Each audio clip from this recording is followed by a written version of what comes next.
Well, it happened to me. I went to the auction. I got Wonka vision. Ended up buying this Willy Wonka. Wasn't really planning to, but it happened. Got it home and we're back to the shop, and I had a lower diverter error. Which the lower diverter is this coil right here. It would play and everything, but you know that error is listed. So I pulled up playfield, started pulling around. First thing I did was started measuring the voltages, and this coil didn't have any voltage. Basically this connector here, underneath playfield, there's a connector, and I unhooked it, and didn't have voltage to it.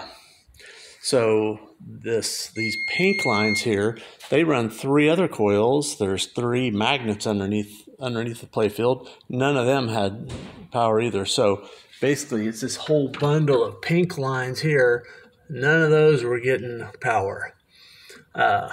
And that fuse there was gone. Somebody had taken it out of there, which tells me they had a problem, and their solution was take the fuse out. So didn't have the magnets, and the magnets weren't working under the playfield here in this diverter. That was their solution.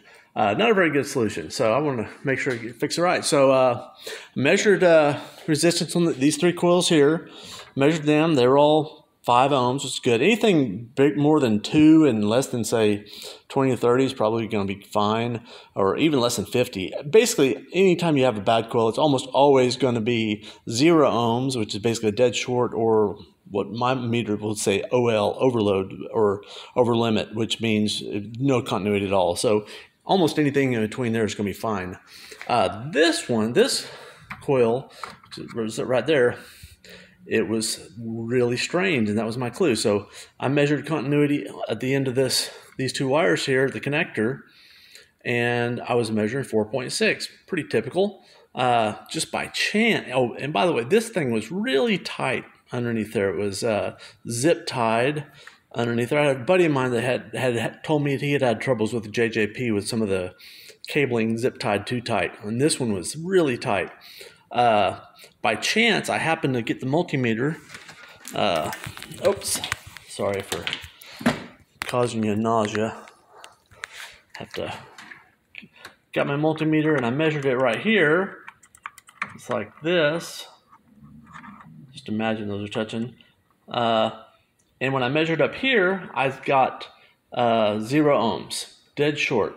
And again, the only difference between there and there is this pink wire, so there's really no way that's going to happen, except it was happening. I saw it with my own eyes. So I got to look in here, and if you look really close, I get it to focus in on that. Basically, you can almost see the dark underneath there. When that thing pulls down, those 2 solder plates are basically shorting on that metal bracket underneath there. So the coil's fine. It's just it's shorting from that solder plate to that solder plate on the back side on that plate underneath there. And that's all it was, is just basically there's not enough clearance underneath there. That, in conjunction with having these things basically pulled down tight, they were touching. That caused the short, which blew that fuse.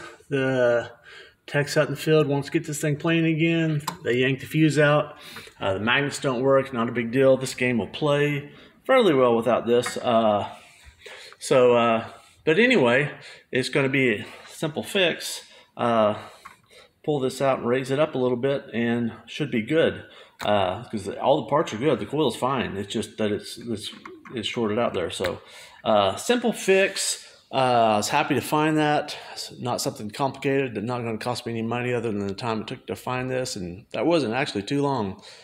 So good news. So again, don't be afraid to look around, put your eyes on things, and sometimes it is really the simple stuff. You just have to put your multimeter to use and put your noggin to use.